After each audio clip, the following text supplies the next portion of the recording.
Bismillahirrahmanirrahim. Assalamualaikum warahmatullahi wabarakatuh. Selamat sejahtera tuan-tuan dan puan-puan penonton FB live pada pagi ini.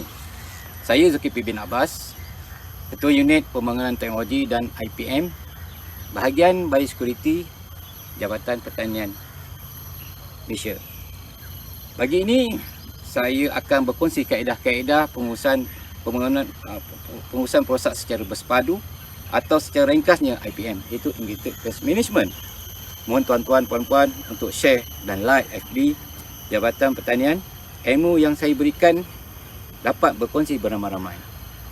Jadi apa sekarang ni permulaannya, apa tu pengurusan proses bersepadu?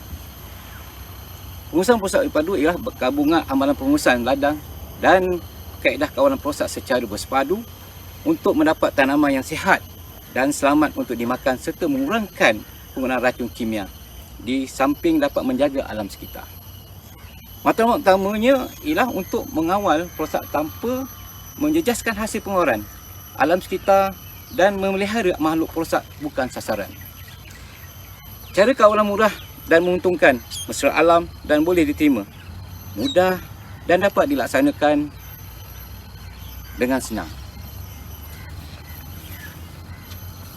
Apa itu IPM menitik beratkan amalan pertanian baik? Sekarang kita nak tahu apa itu amalan pertanian baik. Amalan pertanian baik dapat menitik beratkan penyediaan kawasan dan pengairan yang sempurna, pengirian tanaman, penggunaan benih bermutu dan bebas penyakit, penggunaan varieti rentang, pengapuran, penjagaan sanitasi ladang yang merupakan langkah pertama dalam menghasilkan tanaman yang sihat. Apa perbezaan antara IPM dan program kawalan proses secara kimia? Pelaksanaan IPM dijalankan secara berterusan dan kaedah-kaedah biologi dan semula jadi. Manakala program kawalan proses secara kimia iaitu menggunakan racun proses semata-mata dan dengan kerap untuk membunuh dan mengawal serangga proses. Okay. Di sini kita akan melihat seterusnya kita akan menerangkan lebih lanjut lagi apakah pengurusan proses bersepadu. Yang pertamanya ialah pengurusan amalan secara kultural. Kita lihat di belakang saya ni, kita lihat tanaman-tanaman sayur-sayuran, buah, itu bendir, dan juga adanya pokok kelapa, adanya bentuk-bentuk permukaan yang mana keturunan dia lebih pada 10 darjah dan juga penurunan, nampak Jadi pemilihan pertama sekali kita nak membuat satu kawasan ladang ataupun nak menanam pokok, kita mesti melihat keadaan sekeliling. Pertama sekali ialah kita melihat di mana sumber air. Itu paling penting dalam penanaman atau penanaman. Keduanya, kita melihat di mana terbitnya matahari dan di mana tenggelamnya matahari. Tujuannya kita nak tahu terbitnya matahari ialah supaya dan tenggelam matahari supaya pokok ni akan dapat menerima cahaya matahari 100%. Supaya dia tidak ada sebelah kanan kurang ataupun sebelah kiri kurang. Itu selalunya kita akan nampak kalau sekiranya peratus penikman cahaya matahari yang sempurnanya, dia tak dapat pertumbuhan yang cantik ataupun bentuk pokok tu tak dapat sekata dari jari dia. Okey, dari segi permukaan dia, kalau rata, sebab kita nak tahu susunan batas yang kita nak buat, atau kalau buat tanam sayuran kita perlukan tahu batas-batas, bentuk batas yang kita nak laksanakan. Contoh di belakang ni pokok bendir, kita lihat batasnya menjurus ke bawah supaya air yang atau air hujan semua akan tidak berlakunya bertakung. Kemudian kita supaya kalau air tak bertakung, jadi proses tidak akan keluar. Kita dapat mengatasi masalah proses. Kedua, kalau kita gunakan, contohnya kita gunakan sumpupan plastik ni, kita dapat mengawal rumpai. Keduanya, kita dapat mengekalkan suhu, mengekalkan kelembapan tanah. Okey. Dan juga kita lihat di sini adanya sprinkler ataupun rinjis, pengairan rinjis. Kita dapati bahawa tujuan dia ialah untuk membekalkan air yang cukup kepada pokok tersebut. Jadi kita akan siram air maknanya pagi sekali dan petang sekali. Okey, itu secaranya secara putra. Dan juga banyak lagi yang akan diberi tentang berkenaan putra. Kalau kita lihat dari segi alam sekitar ni, itu paling penting supaya kita dapat mengurangkan kos pengeluaran hasil. Dan terdapat banyak lagi amalan putra yang boleh dipraktikkan. Yang kedua ialah pengurusan amalan secara fizikal. Di sini saya ingin mengenalkan kepada penonton semua, ini adalah perangkap ini perangkap light trap. Perangkap light trap ni dipasang, dinyalakan lampu ni waktu malam. Tapi light trap ni digunakan sistem solar. Ni solar, dia akan terang. Ini lampu yang dia akan menyala. Dia akan menarik kumbang ataupun lalat ataupun kupu-kupu. Dan di sini semalam saya telah pasang ni pada petang, dan kita lihat di sini serangga-serangga yang telah terperangkap. Jadi di sini yang bagus untuk kita dapat pengawalan dan kita dapat mengenal pasti berapa populasi serangga yang atau perosak dalam tanaman kita. Okey. Dan juga kita dapat membuat pengiraan ataupun membuat atau merancang apakah untuk mengatasi masalah perosak tersebut. Dan juga kita dapat mengurangkan populasi serangga perosak. Okey, seterusnya kita akan ke kaedah berikutnya, iaitu kaedah amalan secara mekanikal.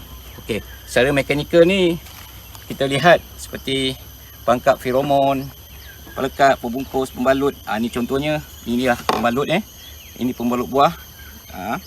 Contohnya. Dan juga stiker biru, stiker kuning, nanti saya akan tunjukkan. Dan juga perangkap stainer. Okey, kita berkaitan dengan perangkap stainer ni. Perangkap stainer ni dia kita isi dengan ME methanol ethanol.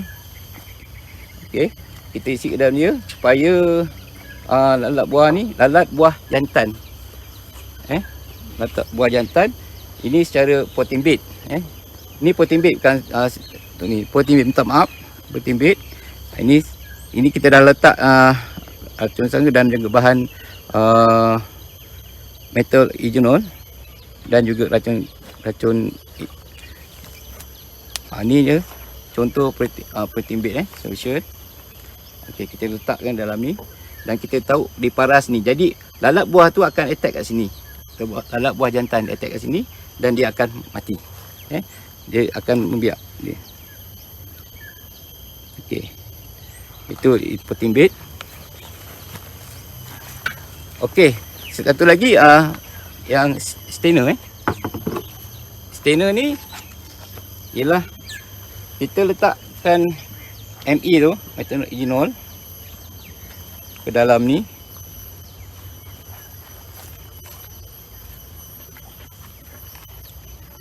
Beberapa titik.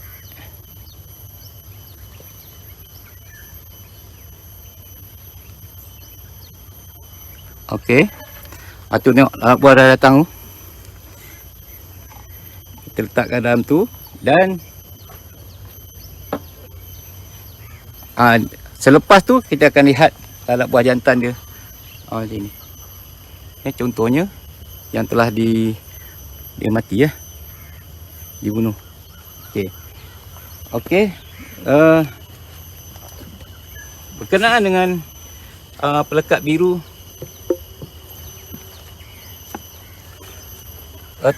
tuan-tuan dan puan-puan boleh terus tuliskan persoalan di ruang komen. Admin kami akan komen. Admin akan menjawab soalan-soalan puan-puan dan tuan-tuan dan puan-puan.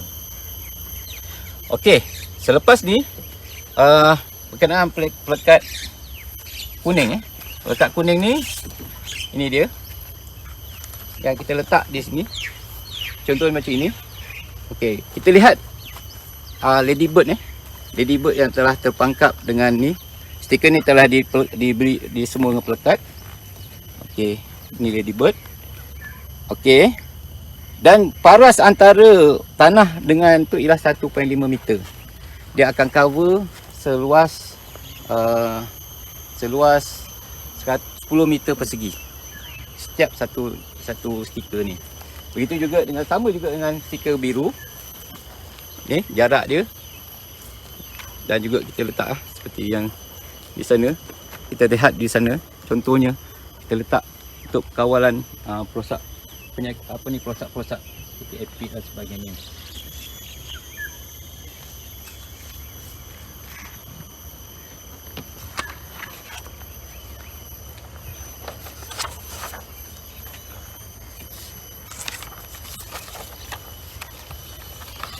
Jadi dalam kita kata ni kita ada apa nama cuka kayu. Cuka kayu ni ialah untuk apa ni menghalau dengan bau dia yang kurang enak. Cuka kayu ni cuka kayu. Ya, kita lihat dia untuk menghalau serangga-serangga perosak. Kita hanya letak di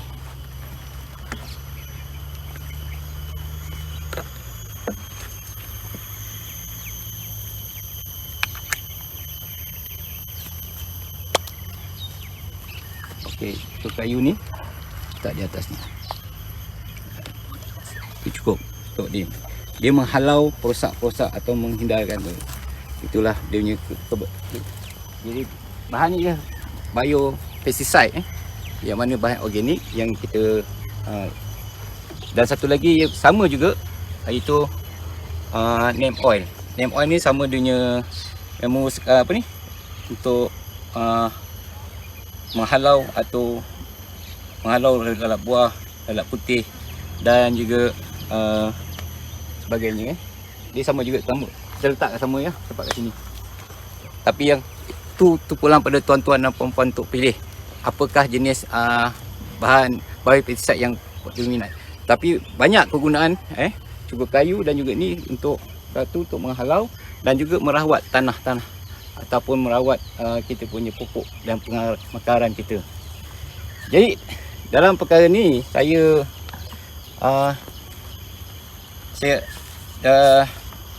kesimpulannya